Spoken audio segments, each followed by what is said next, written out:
Bueno, muy buenas noches mis amigos, ¿cómo están ustedes? Les habla aquí su servidor y amigo Hoffman Pacheco Gómez.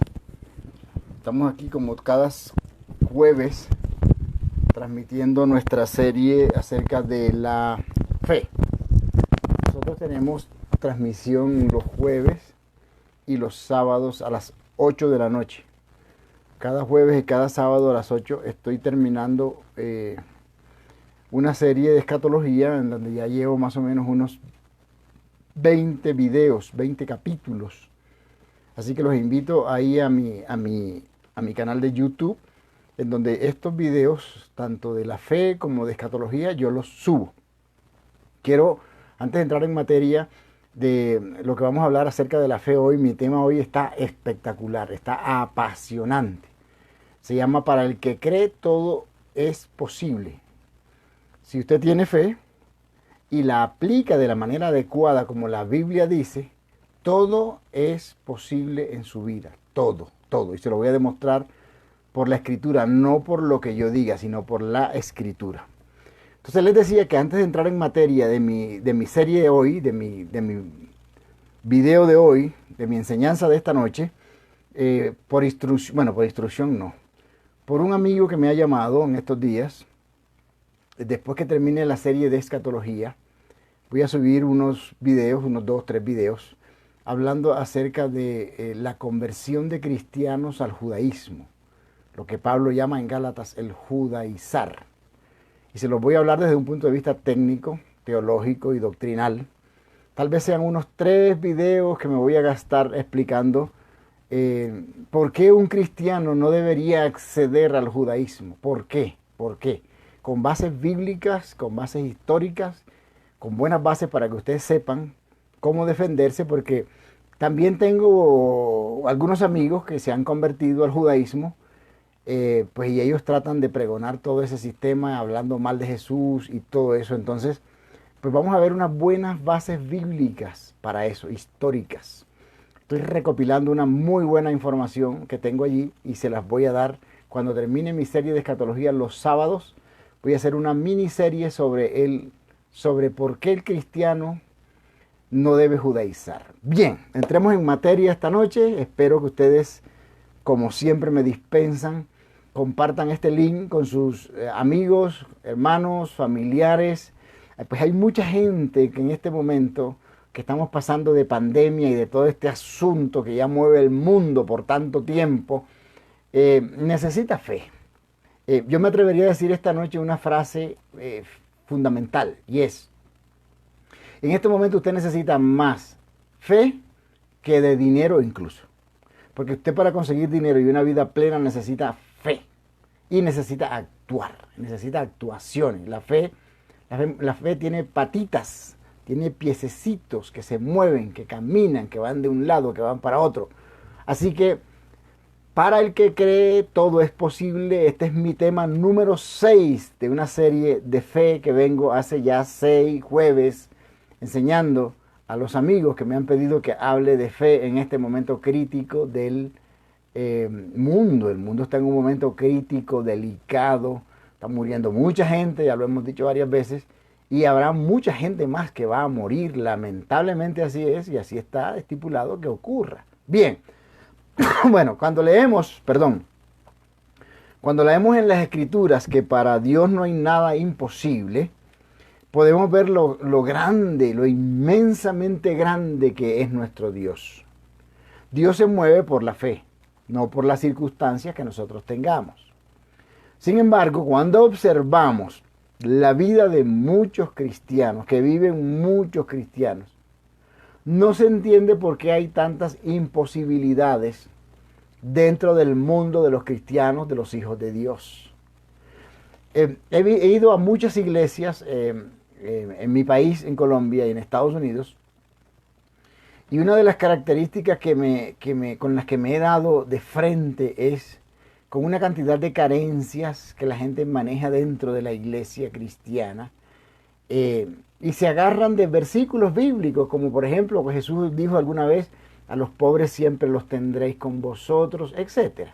Entonces, es una dualidad, es que digamos que somos hijos del Rey de Reyes y Señor de Señores, pero en algunos momentos vivamos vidas pírricas, con falta de carencia, con carencias, perdón, con cosas que nos faltan.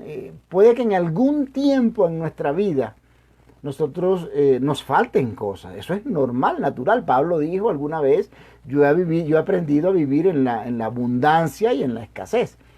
Pero no debe ser un estilo de vida entre los cristianos que la escasez sea su vida por 5, 10, 15, 20, 30 años.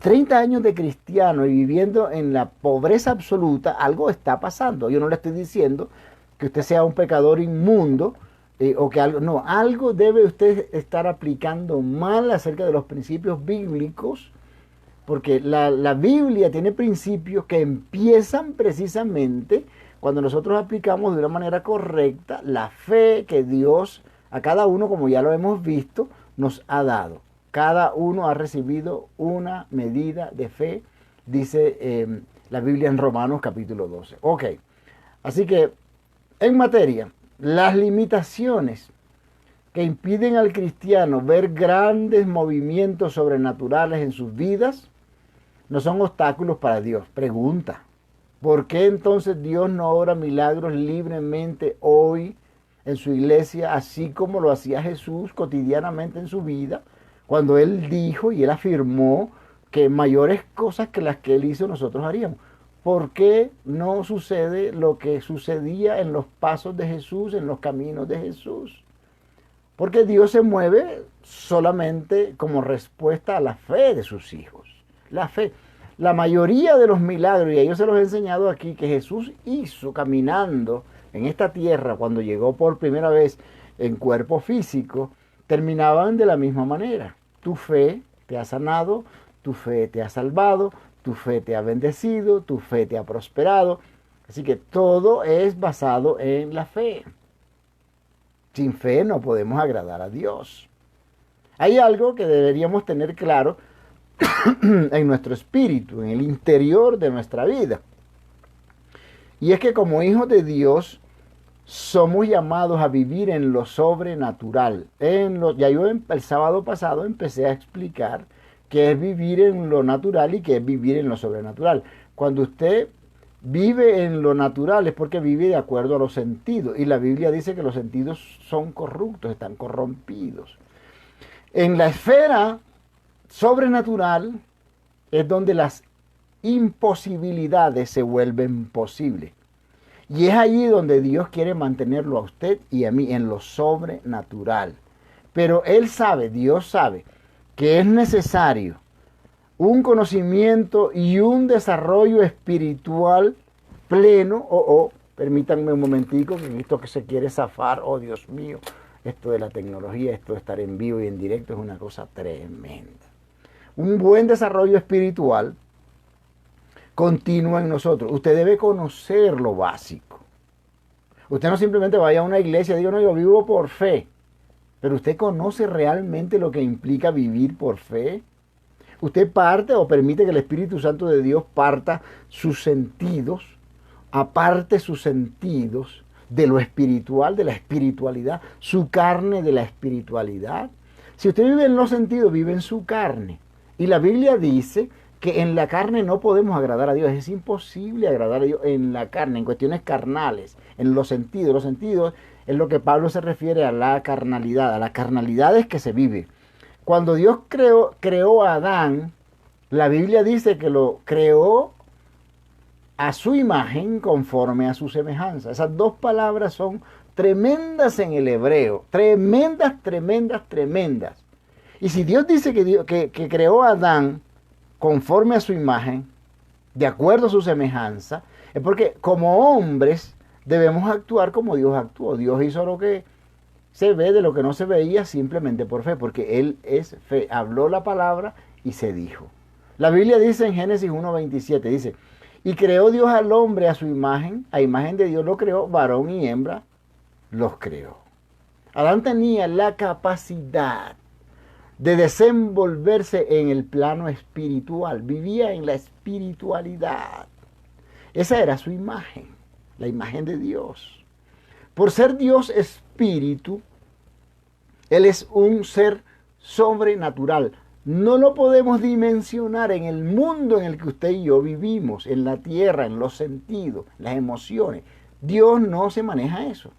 Por eso es que Dios no se mueve cuando usted, por ejemplo, llora en una oración por alguna carencia que tenga, o porque le esté pasando algo, o porque tenga una enfermedad, porque un ser querido se haya muerto, etcétera.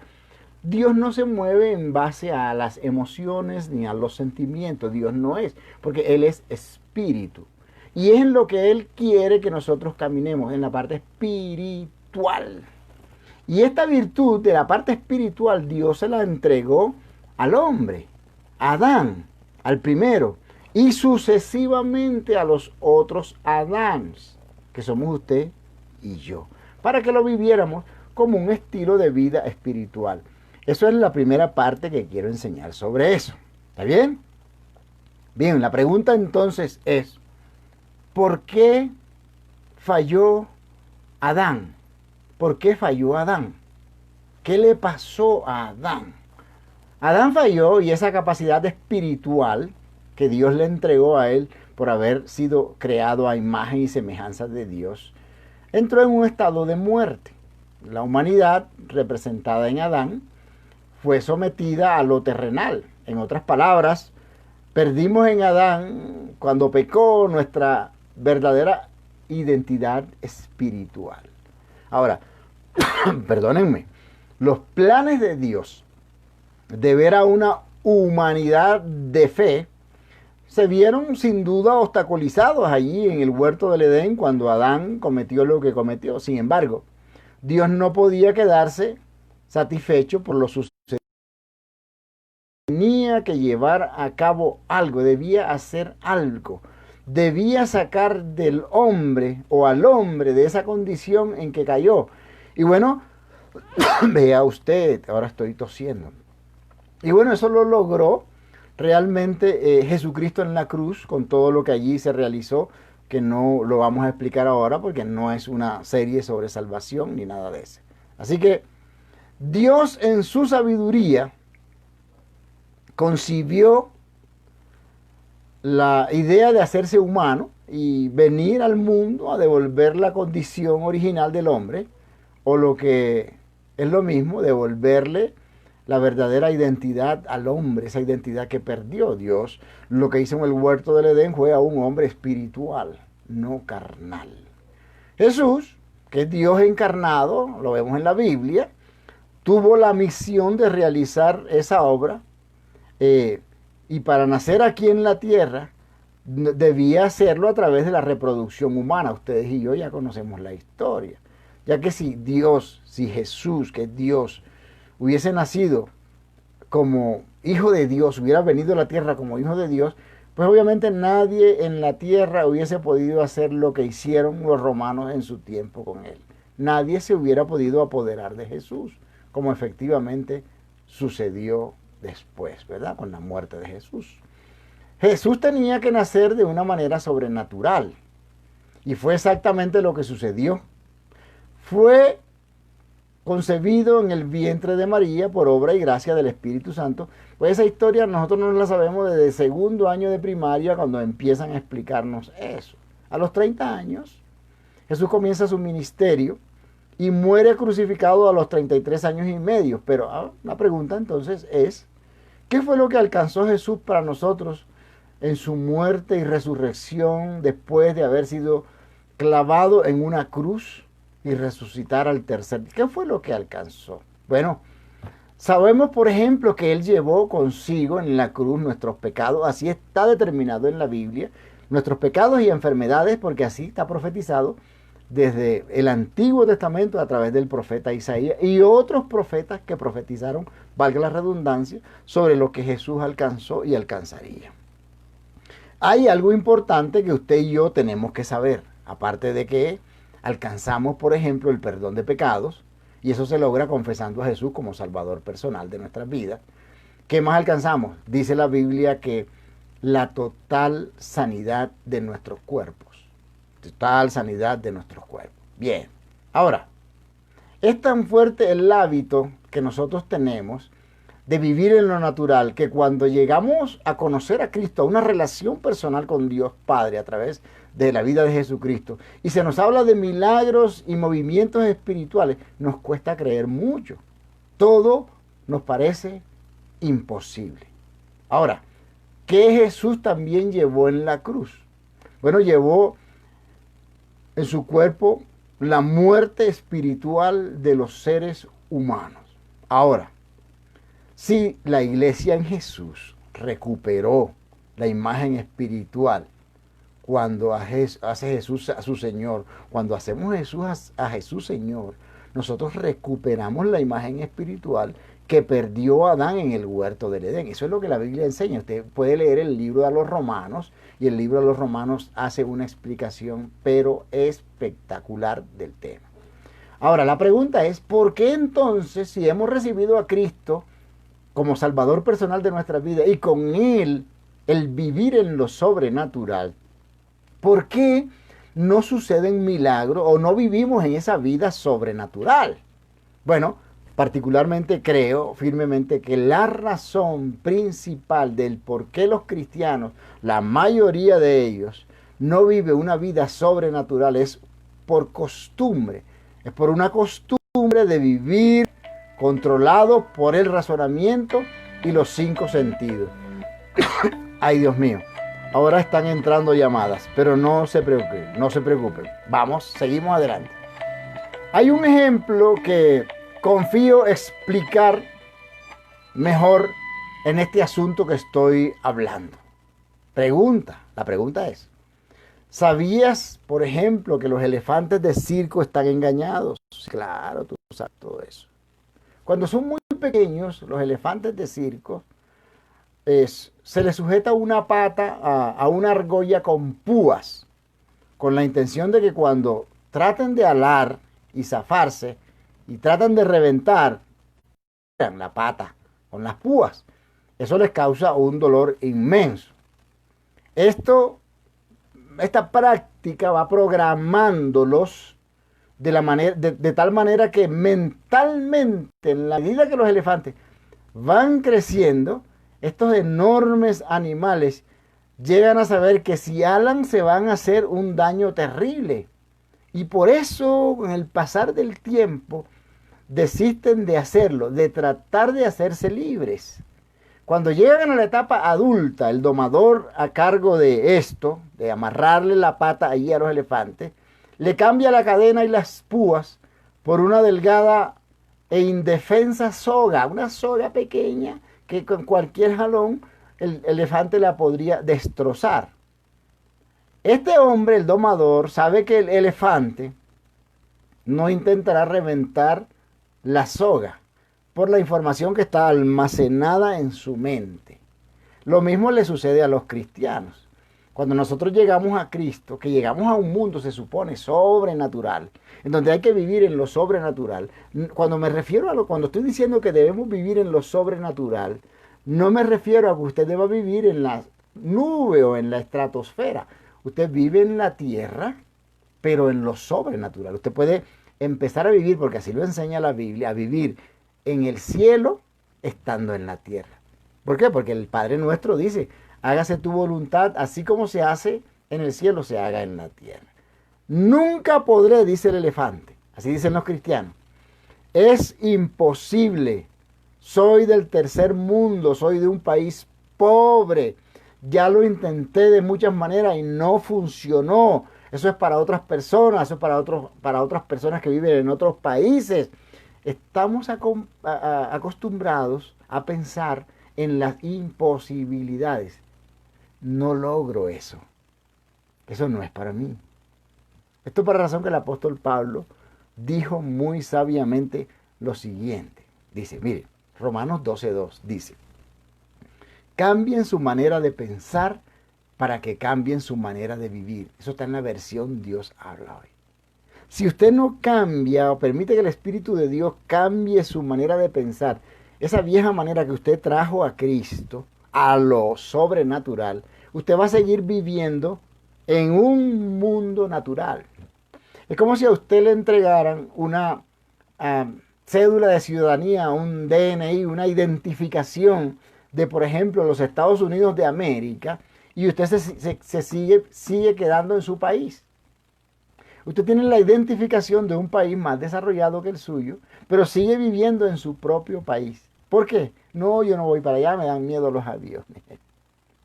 Ahora, las palabras aquí cambian su manera de vivir. ¿Qué indica esto cuando Pablo nos dice eso en Romanos 12:2? Cambien.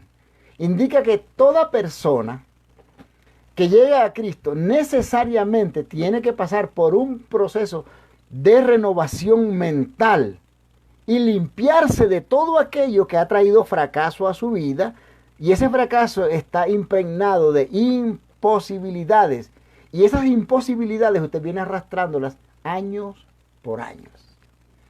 En cierta ocasión se hizo un experimento científico, y es que agarraron una piraña. Yo espero que todos sepan que es una piraña. Agarraron una piraña y la metieron a una piscina, a una pileta, a una alberca, como dicen los mexicanos amigos míos. La metieron a ese lugar y entonces le tiraban pececitos, y obviamente cada pececito que llegaba allí, la piraña lo devoraba, pero ferozmente.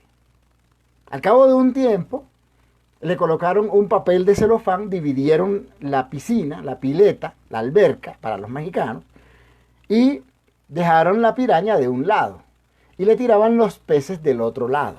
Cuando veía que caían los peces, como un papel que usted puede ver a través de él, pues se estrellaba contra el papel de celofán. Se estrellaba, y así por varios días hicieron este experimento. Se estrellaba y se estrellaba la piraña. Al cabo de un tiempo, unos días, retiraron el papel de celofán y le tiraron los pececitos del otro lado a la piraña. Y la piraña empezó a nadar en medio de los pececitos. Y ya no les hizo nada porque su mente fue programada a vivir en que eran los peces inalcanzables para ella. Llenaron la pileta, la piscina de peces, y finalmente la piraña murió de hambre, teniendo comida a su alrededor. ¿Qué te quiero decir con este ejemplo, amigo mío? Así somos los creyentes. Dios nos trajo a un mundo sobrenatural, pero usted y yo todavía vivimos en lo natural. Yo no lo estoy acusando a usted. Aún yo también vivo en eso. Hay veces que hay cosas que se me vuelven como que imposibles.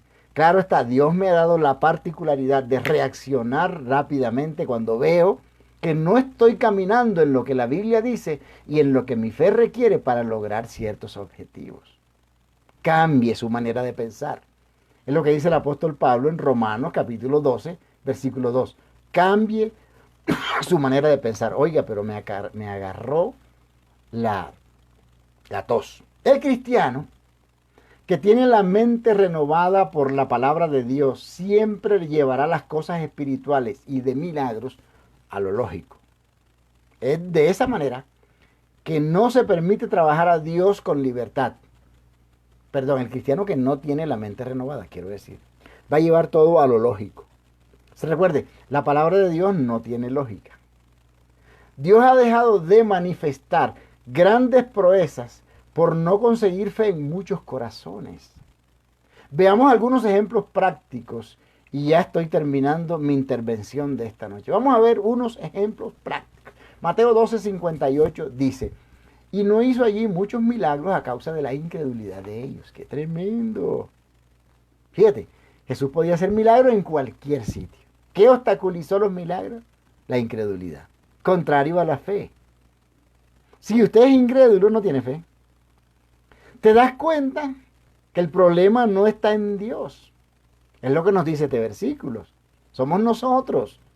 Los obstáculos para los milagros en su vida es usted mismo. No tiene nada que ver con Dios. Dios está presto, siempre quiere hacerlo, y Él quiere que usted lo logre. La solución a esto, en lograr vivir en lo sobrenatural, está en que tú y yo podamos ser un instrumento en las manos de Dios. Uy, pero me agarró la tos.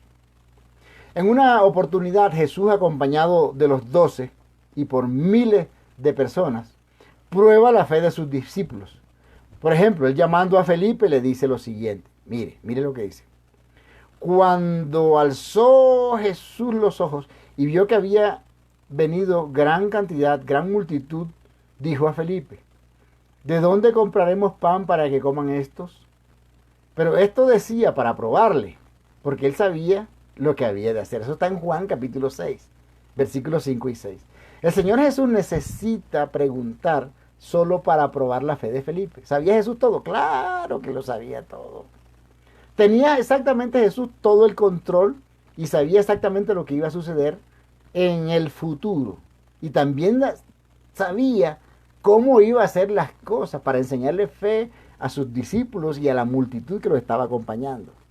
Jesús vivía en un cuerpo, obviamente, pero siempre se movía en la esfera espiritual, es decir, en lo sobrenatural. Usted y yo tenemos un cuerpo, pero nuestra mente todavía está ligada a este mundo de lo que vemos, de lo que percibimos. La respuesta, ¿cuál fue la respuesta de Felipe? Felipe le respondió: 200 denarios de pan no bastarán para que cada uno de ellos tomase un poco. Qué tremendo. Ahora la pregunta es, ¿qué llevó a Felipe a responder de esa manera? Bueno, es un simple cálculo matemático, o lo que es lo mismo, un razonamiento lógico de sus sentidos llevó a Felipe a responder así. Felipe miró alrededor, habían allí más de 5,000 personas, y llegó a la conclusión de que se había de gastar mucho dinero para alimentar a esa gran multitud.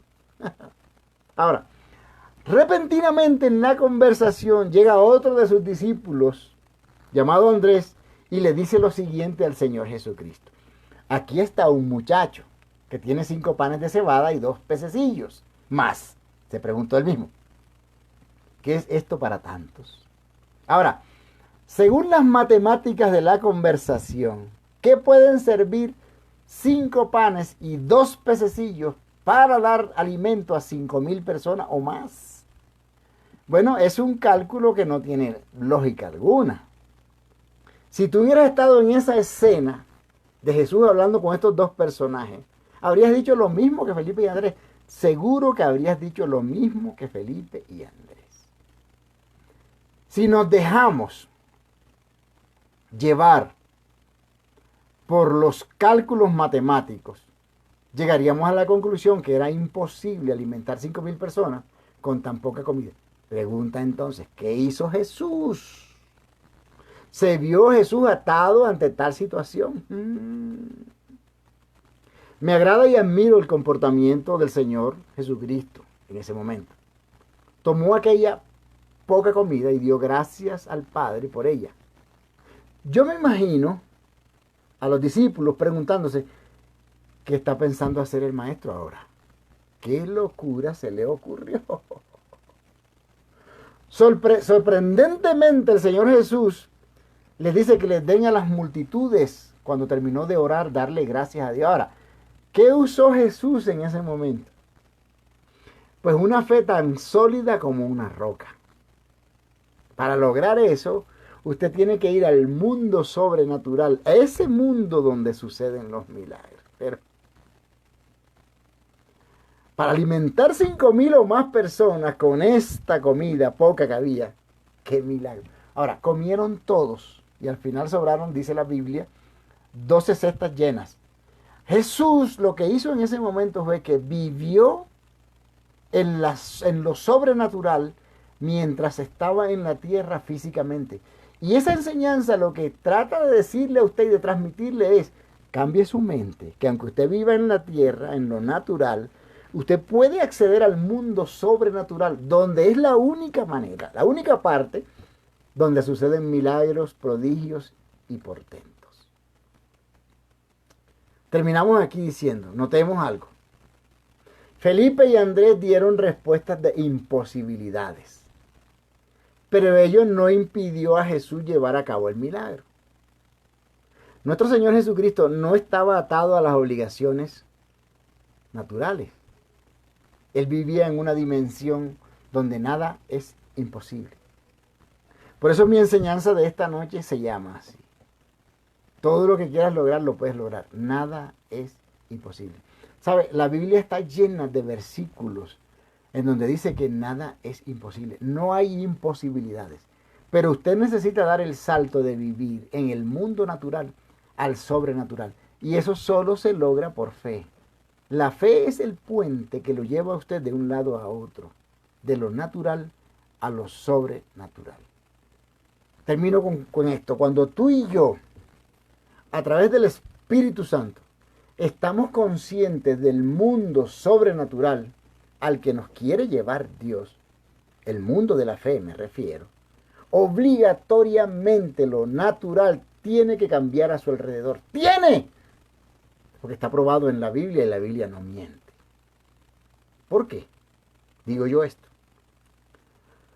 Porque lo natural se humilla ante lo espiritual, ante lo sobrenatural.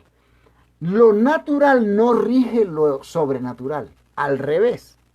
Lo sobrenatural rige lo natural. Ahora debemos tener en claro que lo espiritual tiene autoridad y dominio sobre toda cosa natural. Así que termino con una pregunta entonces. ¿Quiere usted vivir en el mundo de los milagros? ¿En el mundo de lo sobrenatural? A usted le pueden ocurrir cosas ahí en su casa, orando y creyendo. ¿Sabe una cosa? Nada es imposible para los hijos de Dios. Si usted vive en fe, vive en lo sobrenatural. Y el mundo natural quedará atrás. Y ya será causa de risa para usted. Lo invito a que de ese paso cambie. La palabra cambiar ahí es metamorfosis. Es lo mismo que sufre un gusano cuando se convierte en una mariposa. Qué tremendo es. Padre, te doy gracias por ellos y por los que van a ver este video en cualquier lugar del mundo, del tiempo y de la vida. Bendícelos y que tu fe sea grande en ellos. Dios los bendiga, mis hermanos. Los quiero, los veo el sábado a las 8 de la noche en mi serie de escatología.